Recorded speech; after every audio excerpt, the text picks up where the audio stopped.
Quality. ACS. Hi, I'm Kathy Solis, Chief Communications Officer. I love MX3. Matagal na po ako nagtitake nito, kaya mahalaga to sa akin. In my life, I really feel God's love. In my challenges, I really feel that He's always by my side. My body's a temple of the Holy Spirit, so I take care of my body by eating healthy food and doing simple exercises like walking. I'm a believer of MX3. Noon pa man, alaga ka. I'm Kathy Solis, bilib ako sa MX3, kaya ako'y uminom ng MX3. Mahalagang paalala, ang MX3 ay hindi gamot at hindi dapat gamiting panggamot sa anumang uri ng sakit.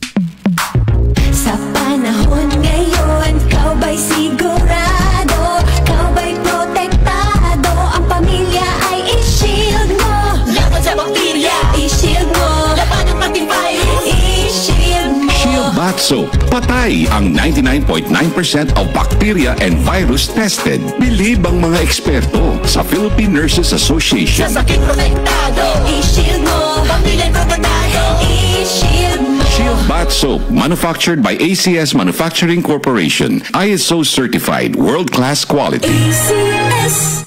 Come to the 2024 World Congress entitled Family Life and New Technologies by the International Federation for Family Development, or IFFD. Inspiring speakers and experts will share valuable insights on parenting tips and strengthening family ties in this fast-paced modern world. The 2024 IFFD World Congress will be on February 24 to 25, 2024 at the Waterfront Hotel, Lahog, Cebu City. Register now through www.iffd.org and the 2024 IFFD World Congress page on Facebook. See you in Cebu. Goodbye to me, Masha. Hello, Bright Bar Blue. Isang labanan yan. Bright Bar Blue. Bright Bar Blue with powerful stain-away enzymes. Malupit magtanggal ng dumit mancha pero di masakit sa kamay. Goodbye to me, Masha. Hello, Bright Bar Blue. Isang labanan yan. As tested ang cotton and polycotton sa mancha, malupit sa kamay mo, mabait. Pride Bar Blue, manufactured by ACS Manufacturing Corporation. ISO certified, world-class quality. ACS. Mula sa #1 Smart Dishwashing Paste. Tanggaling-galing mo. Smart dishwashing paste ko. Pritong ulam na masebo, plato at kaldero. Tanggaling for everyday. Ganyan pag Smart ang dishwashing paste. May double tanggaling formula. Tanggal galing ang sebo at bakterya. Bahid para walang bahid, linis fantastic sa metal at plastic. #1 ko to. Tanggaling-galing mo. Smart dishwashing paste. Heavy duty linis bawat pahid. Smart dishwashing paste, manufactured by ACS Manufacturing Corporation. ISO certified, world-class quality. ACS. Santon Plus Coffee Mix. Ako si Spyro, isa akong fitness coach. Kasali sa workout routine ko ang Santon Plus Coffee Mix. Gusto kong kombinasyon ng soya, malunggay at santon. Suwabe sa lalamunan. Santon Plus Coffee Mix. Kape na, gamot pa. Mabibili sa mga butika. Ito ang DCXL News. 558 kHz. 6 na dekadang maaasahan sa balita at serbisyo publiko. Ang himpilan ng RMN Network sa Mega Manila. Live sa radio at online. Mga kasama, ganap ng 12:00 ng tanghali.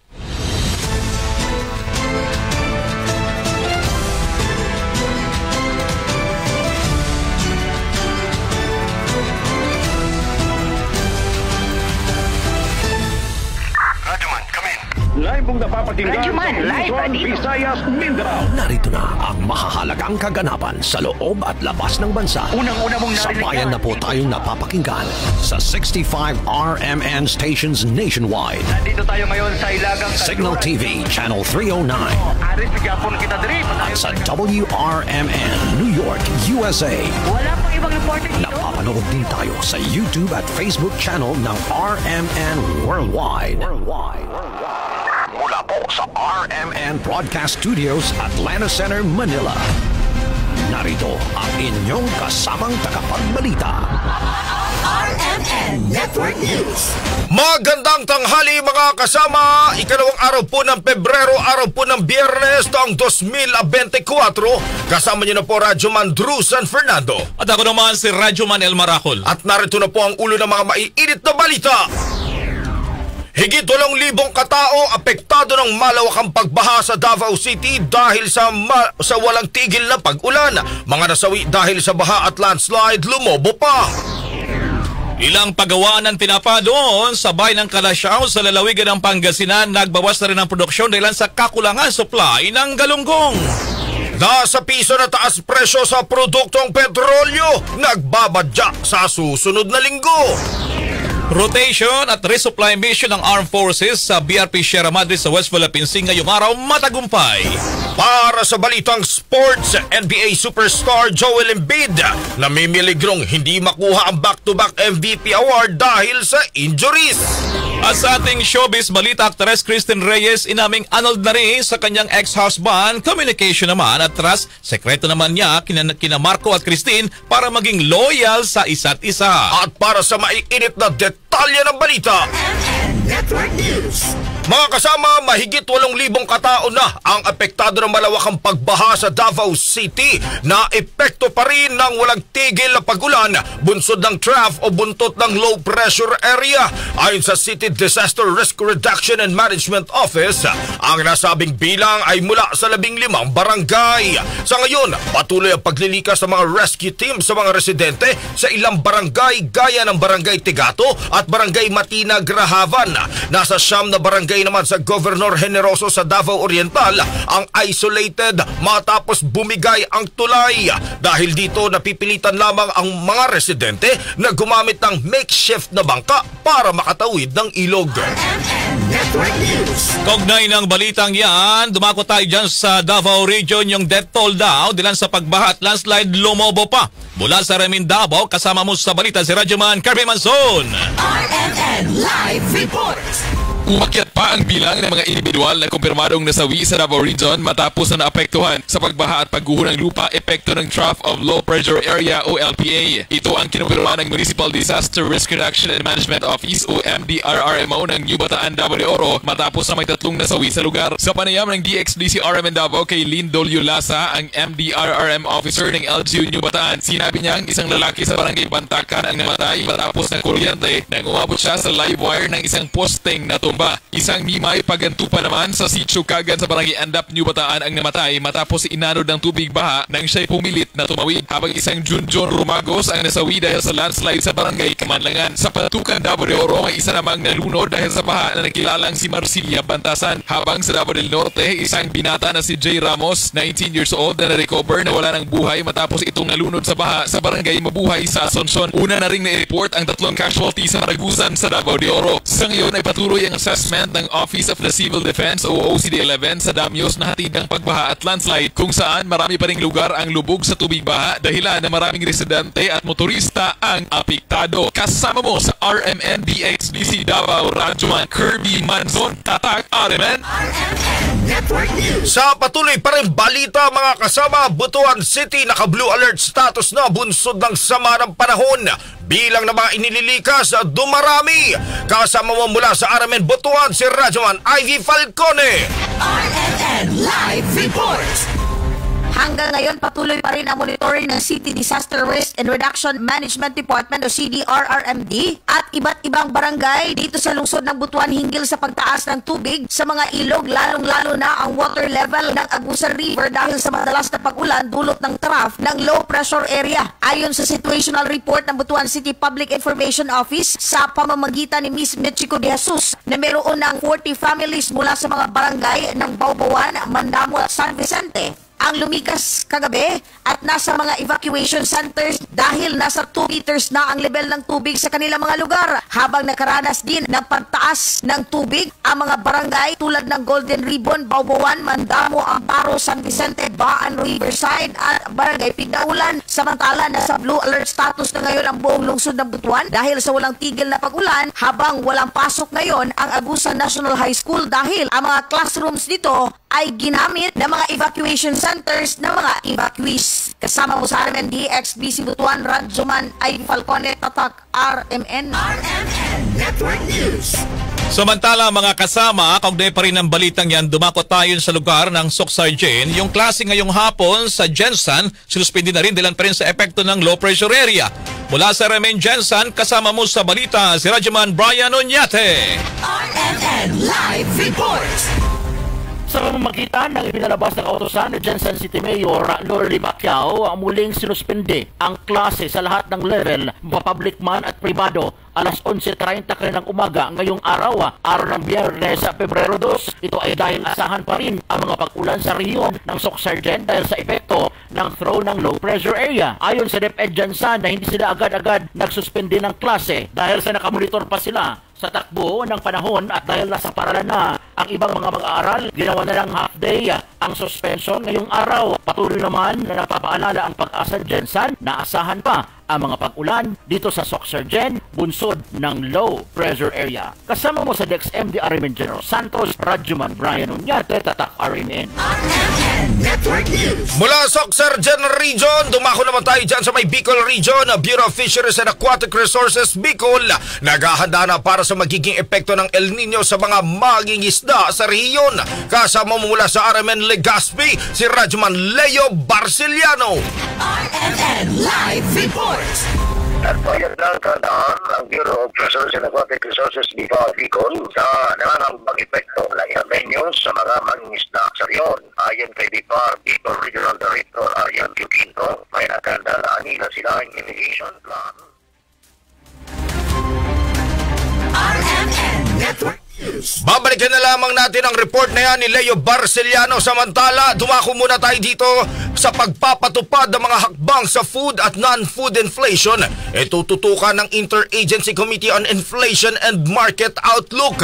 Kasama mo sa balita si Radyoman Chanel Salazar. RMN Live Report.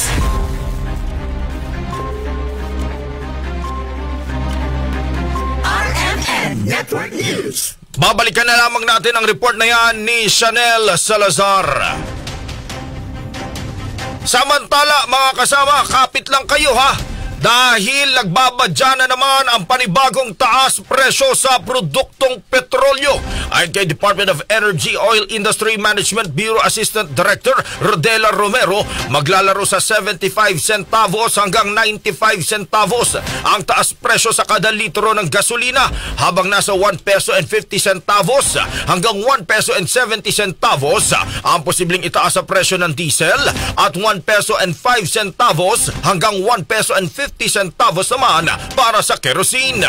Nakaapekto sa presyohan ng krudo sa world market ang pag-atake ng Russia sa mga oil facility at panukalang magpapatuloy na tapyasin ng OPEC Plus ang produksyon ng krudo sa 2.2 million barrels kada araw. Nakatakda namang i-anunsyo ang official price adjustment sa Lunes, February 5. RMN Network News. Samantala muna mga kasama, balikan pa rin natin itong si Radyoman Chanel Salazar. Kaugnay pa rin sa pagpatupad ng hakbang sa mga food at non-food inflation, tututukan na rin ang Interagency Committee on Inflation and Market Outlook. Radyoman Chanel Salazar, please come back. RMN Live Report. Magpupulong ang Interagency Committee on Inflation at Market Outlook ng Department of Finance ngayong buwan para tutukan ang pagpapatupad ng mahakbang sa food at non-food inflation. Ito ay kasunod ng anunsyo ng Philippine Statistics Authority na bigong makamit ang target na 6% hanggang 7% na GDP growth ng bansa na umabot lamang sa 5.6%.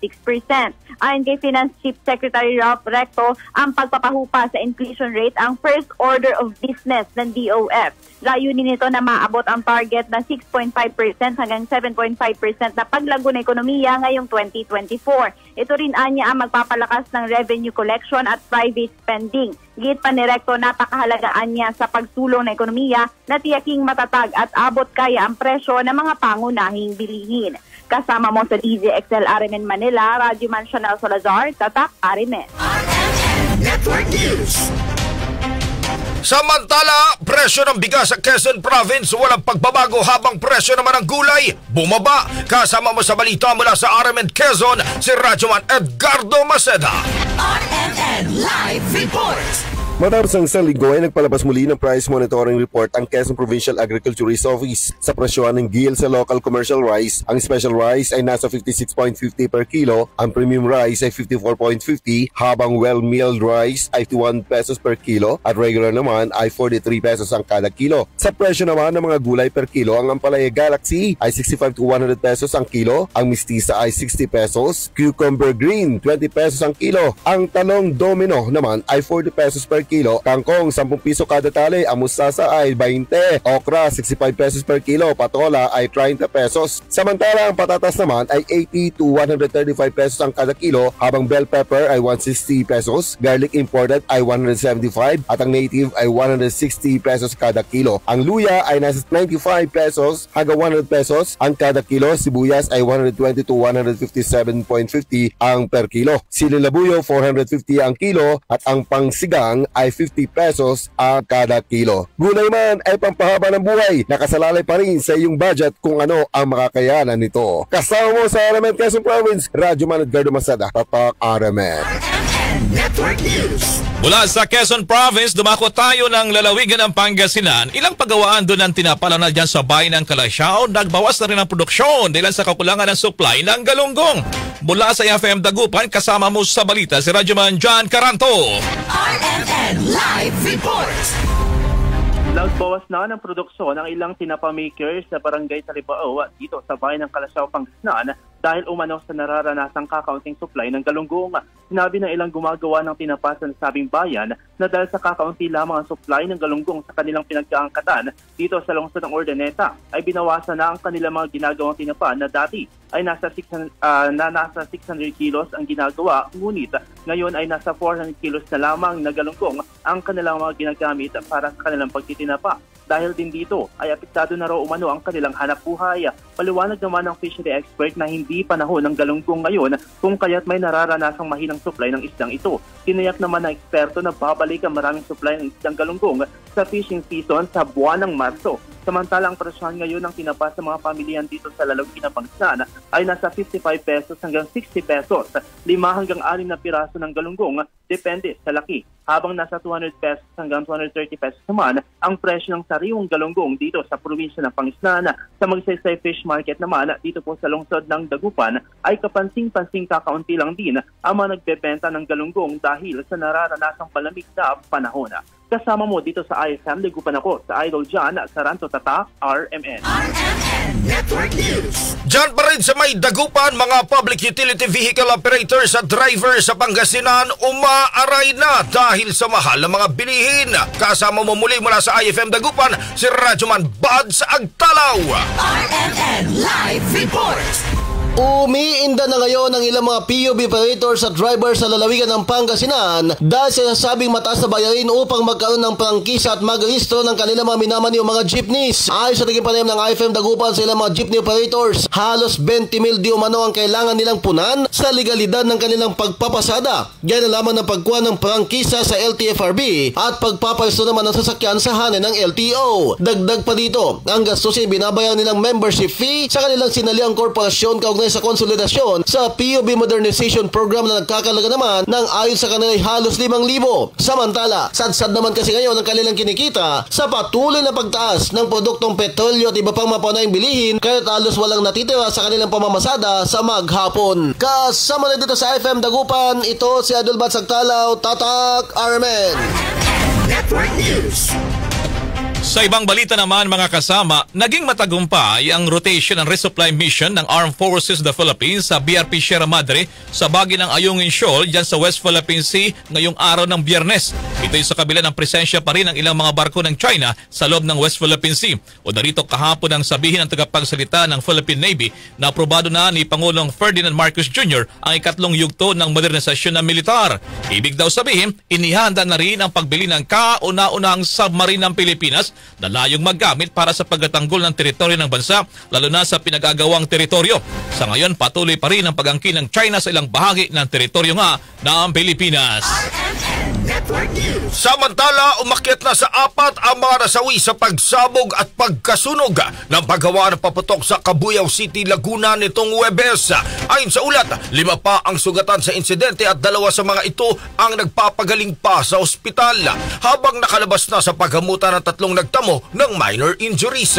Ayon kay Police Lieutenant Colonel Eric Antonio, hepe ng Cabuyao City Police, ang 2 nadagdag ay mga binawian ng buhay sa mismong ospital na. 3 sa nasawi ay mga lalaking trabahador sa pagawaan at 1 naman ang babae. Ligtas na naman ang 5 taong gulang na batang lalaki na anak ng babaeng nasawi. Ayon pa sa pulis, base sa kanilang panayam sa mga nasugatan na trabahador, nagtatrabaho umano ang mga ito nang biglang umusok ang mga ginagamit na kemikal na sinundan ng malakas na pagsabog. Network News. Sa ibang balita naman mga kasama, malaki ang magiging papel ng driver at bodyguard ng 4 na Chinese nationals na si Michael Novicio na sumuko kahapon doon sa Kamara de Representantes. Ito nang kinumpirma ngayon ni Santa Rosa Representative at House Committee Chairman on Public Order Safety Dan Fernandez sa interview ng Armin Manila. Kaugnay naman si kakasang pagdinig sunod na linggo. Ayon kay Congressman Fernandez, posibleng gawing state witness si Novicio laban sa higit 40 mga pulis ng Southern Police District Detective and Special Operations Unit na dumakip sa 4 na Chinese nationals. Paliwanag ng kongresista, natatakot umano si Novicio dahil sa impormasyon na hindi lamang ang mga Chinese ang naghanap sa kanya kundi hinahabol din umano siya ng mga pulis. If we will ask for a protection coming from Congress, we can do that. But sa ngayon, hindi pa natin na-explore yung ganung issue. But papunta rin ako sa Kongreso para aalamin ko sa kanya para malaman natin kung yung kanyang kung nagnanais siya na bibigyan natin ng protection. Sabi niya kasi, marami na naghahanap sa kanya, even yung mga Chinese nationals na syempre doon siya nagtrabaho dati bilang driver sa escort. So ngayon hinahanap siya. Yan ang tinig ni House Committee Chairman ng Public Order and Safety at Santa Rosa, Congressman Dan Fernandez. Exclusive interview ng Armin Manila. Sa ngayon, natili pa rin nakadetain sa Kamara ang 15 mga PNP officers na naunang na-cite for contempt dahil sa pagmamatigas na magbigay ng impormasyon sa kabila ng malinong ebidensya laban sa mga ito. Sa iba pang balita mga kasama, umano'y pang-aabuso o pag-abuso sa mga kababaihan pinapaimbestiga ng grupong Gabriela kay UN Special Rapporteur Irene Khan. Kasama mo sa balita si Radyoman Grace Mariano. RMN Live Report. Hinilingan ni House Assistant Minority Leader Representative Arlene Brosas kay UN Special Rapporteur for Freedom of Expression and Opinion Irene Khan na imbestigahan din ang mga kaso ng pag-abuso sa mga kababaihan sa Pilipinas. Ayon kay Brosas, sa pamamagitan ng National Task Force to End Local Communist Armed Conflict at sa ilalim ng Anti-Terror Law ay marami umanong mga kababaihan ang nakakaranas ng karahasan at sinampahan ng gawang mga kaso. Tinukoy ni Brosas na umaabot na ngayon sa 159 ang mga kababaihang bilanggong politikal sa bansa. Samantala, nagsumite naman kay Khan si Kabataan Representative Raul Manuel ng report ukol sa umano'y panunupil sa mga youth leaders, campus publications at mga ordinaryong estudyante. Inilatag din ni Manuel kay Khan ang mga nakahaing panukalang batas na magbibigay proteksyon at magpapalakas sa kalayaang magpahayag ng mga kabataan. Kasama mo sa DZXL RMN Manila, Radyoman Grace Mariano, Tatak Arimen. RMN Network News. Dumako tayo ng Senado naman. Senator Amy Marcos tiniyak na gagawin ng lahat para maisalba pa rin ang unit team. Ang senador rin ay makikipag-usap sa mga Dutertes. Titali ng balita mula kay Radyoman Condi Batak. RMN Live Report. Tiniyak ni Senator Amy Marcos na gagawin niya ang lahat para maisalba ang unit team. Sa gitna na rin ito ng pagpapalagay ng iba na buwag ng alyansa sa pagitan ng mga Marcos at Duterte na para sa senadora ay mahirap paniwalaan. Ay kay Senator Marcos, ipaglalaban niya ang pagkakaisa ng mga Marcos at Duterte at gagawin niya ang lahat ng paraan upang mailigtas ang unity mula sa pagkakabuwag. Anya siya mismo bumuo ng pangalan ng unity at siyang nangumbinsi kay VP Sara na maging running mate ng kanyang kapatid noong 2022 elections. Kaya naman determinado siyang isalba ang anumang natitirang pagkakaisa sa partido. Sinabi pa rin Senator Marcos na ito rin ang kanyang pakay sa pagtungo ngayong araw sa Davao kung saan doon naman isasagawa ang pagdinig ng Senado patungkol sa mga suhulan kapalit ng lagda sa People's Initiative para sa charter change. Susubukan anyang makipag-usap sa mga Duterte at kay VP Sara para mapag-ayos sila at ang kanyang kapatid na si Pangulong Marcos dahil naniniwala siyang nahaluan lamang ng pressure, impluensya at pamumulitika ng iba ang magandang relasyong nasimulan. Kasama mo sa DZXM RMN Manila, Radyo Mancuan de Batak, Tatak, RMN. Sa patuloy na balita, Iloilo City planong magtatag ng Dinagyang Academy para mapangalagaan ang mga tradisyon at kultura ng mga Ilonggo. Kasama mo mula sa RMN Iloilo, si Radyoman Maggie Maleriado. RMN Live Report. Isinusulong ngayon ni Professor Eric De Venagracia, Artistic Director ng Iloilo Dinagyang Festival, na magtatag ng Dinagyang Academy o Dinagyang Village upang mapangalagaan at mapagyaman ang mga tradisyon at kultura ng mga Ilonggo. Sinabi ni Professor De Venagracia na sa pamamagitan nito, maipapakita ang sustainability ng Dinagyang sa pagtuklas ng materials para sa costumes at props kasama ng pag-compose ng musika na magiging gabay ng mga drummers. Ayon kay Professor De Venagracia, sa ngayon inangkat pa mula sa China ang mga balahibo ng manok na ginagamit sa mga costumes. Nais nito na makipagtulungan sa komunidad sa paggawa ng costumes at props o ang tinatawag na social enterprise. Isa itong paraan ayon kay Professor De Venagracia upang ma-develop ang mga artisans na posible maglalagay sa lungsod ng Iloilo bilang UNESCO Creative City for the Arts. Sa ngayon, inamin ni De Venagracia na hindi pa kilala sa international research sa academe ang Dinagyang Festival dahil wala pa umanong formal research na ginagawa hinggil sa nasabing festival. Ang Dinagyang Festival ay itinuturing na Best Tourism Event ng Association of Tourism Officers in the Philippines o ATOP. Kasama mo sa DYRI RMN Iloilo. Radyoman Maggie Maleriado, Tatak RMN. Samantala naman, mahigit 200 examinees para sa Armed Forces Service Aptitude Test doon sa Pagadian, abay sinorpresa ng mga radyoman. Mula sa Ramin Pagadian, kasama mo sa balita si Radyoman Kenneth Bustamante. RMN Live Report. Isinasagawa ngayong araw ang unang bahagi ng Armed Forces of the Philippines Service Aptitude Test sa Pagadian City. Maga pa lang, pumila na mga examinees sa 9th Regional Community Defense Group sa Kutadao, Pagadian City, kung saan idiniraos ang eksaminasyon. Unang nakapag-exam ang mga aplikante na nakapagrehistro sa online at umabot sa mahigit 200 mga kabataan ang nakatakdang kumuha sa pagsusulit. Namangha at nagalak naman ang mga aplikante nang biglang sumugod sa testing center ang mga radyoman ng RMN Pagadian na may dalang tinapay at tubig. Lubos ang pasasalamat ng mga examinees nang matanggap nila ang tinapay at tubig na handog ng mga radyoman habang naghihintay na tawagin ang kanilang pangalan para sa eksaminasyon. Kasama mo sa DXPR RMN Pagadian, Radyoman Kenneth Bustamante, Tatak RMN. Samantala, tinatayang 1.4 milyong piso na halaga ng droga na samsam sa sinagawang operasyon ngayong Enero sa Nueva Ecija. Mahigit 100 mga tulak nadakip. Kasama mo sa balita mula sa RMN Nueva Ecija, si Radyoman Ace Blanca.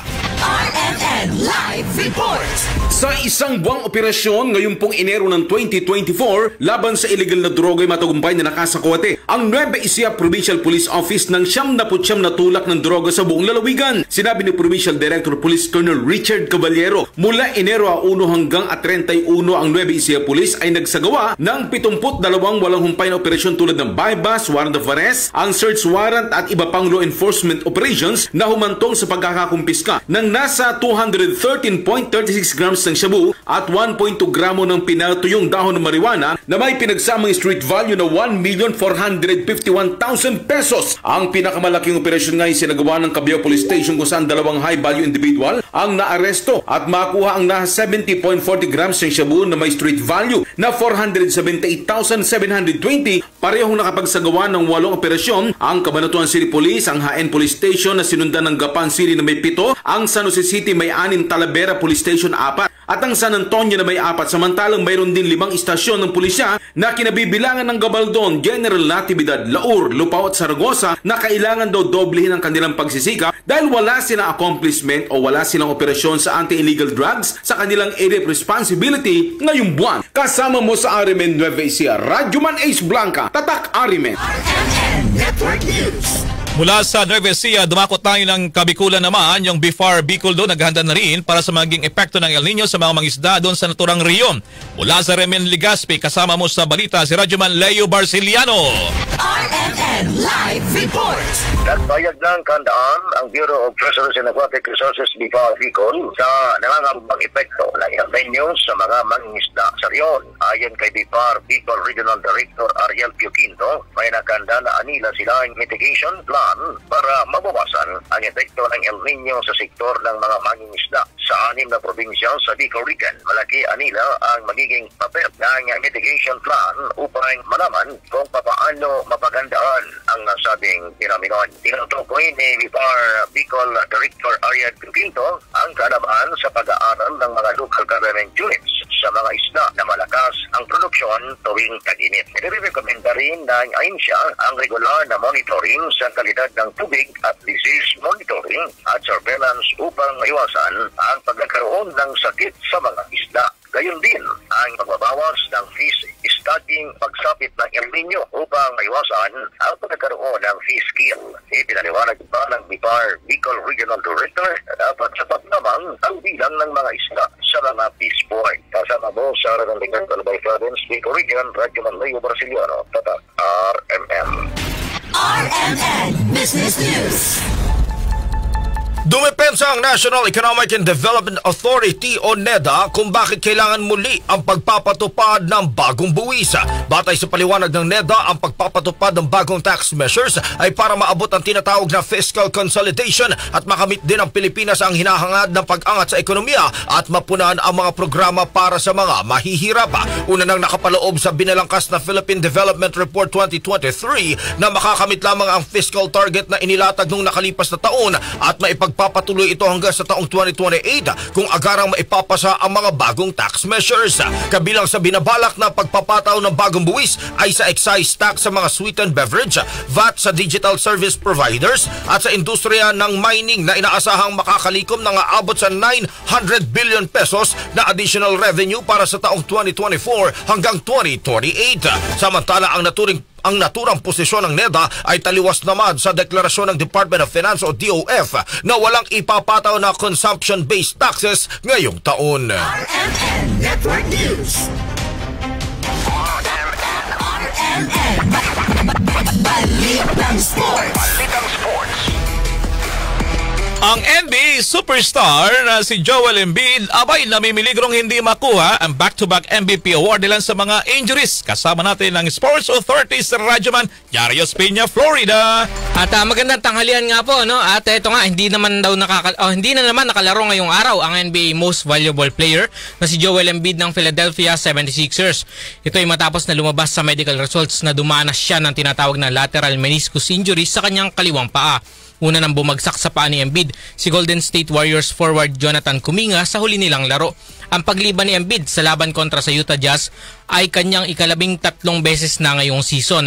Ayon sa ilang observers, may tuturing na malaking kawalan ang tinatamong mga injury ni Embiid, lalo na't siya pa rin na nangunguna pagdating sa scoring, rebounds at assists. Samantala sa bagong patakaran ngayon ng NBA, hanggang 17 games lamang na absent ang pinapayagan para mag-qualify sa major honors, kabilang na ang MVP at ang All-NBA Award. Una na ring napasama sa listahan para sa All-Star starter si Embiid at maaaring palitan din siya sa magaganap na All-Star Game ngayong February. Para sa ating RMN Sports, Radyoman Jairus Peña, Florida, Tatak RMN.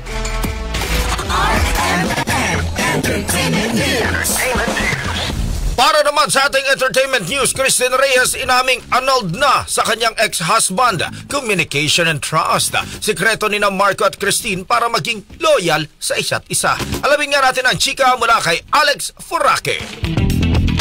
Inilya ng aktres na si Christine Reyes sa kauna-unahang pagkakataon na annulled na siya sa kanyang dating asawang si Alica TV. Inihayag ito ni Christine kasama ang kanyang boyfriend na si Marco Gumabaw nang mag-guest sila sa isang panayam ni Tito Boy Abunda. Nang tanungin ni Tito Boy si Christine kung hiwalay na nga ba sila ng kanyang ex-husband, ayon kay Christine, yes, hindi raw niya ito in-announce dati dahil it's not something to celebrate. At tatandaan ay kinasal sina Christine Reyes at Alica TV noong January 2027-2016 at makalipas ang 2 taon ay umubong ang usap-usapan na hiwalay na nga ang dalawa. Kinumpirma naman ni Marco na sila na ni Christine noong 2023 nang mag-post ito ng litrato na magkasama. Kaugnay nito, inilahad ni Christine ang kanilang sikreto ni Marco sa pagiging loyal sa kanilang relasyon ay communication dahil importante daw yung ganun din ang building trust dahil hindi raw basta-basta mabubuo ang tiwala sa isang araw lamang kundi kailangang araw-araw. Ayon naman kay Marco, kailangang maging center ng relationship si God para makalayo sa temptations. How do you stay loyal to each other? How do we stay loyal? Communication. Importante. Importante po yun. And talagang building trust. The trust is not built in a day. It should be every day. We always talk about, it's always important to have God in the center of your relationship. Oh, yes. Yan ang ating entertainment news. Alex Foraque, Tatak, RMN. RMN Network News. At sumayin niyo po ang mga nangungunang balita. Ako po si Radyo Man Drew San Fernando. At ako naman si Radyo Man El Marajo. Mula po rito sa RMN Broadcast Studios sa Atlara Center, Manila sa mga taga-kawayan na imbagnal daw kada kayo amin. Marami pong salamat. Inyo pong natunghayan ang RMN Network News. Malaki ang tumutok para huwag mahuli sa maiinit na mga balita at impormasyon. Reaching millions nationwide and worldwide. For more than 70 years, Tatak RMN. Oras mga kasama, 12:32 na. This time check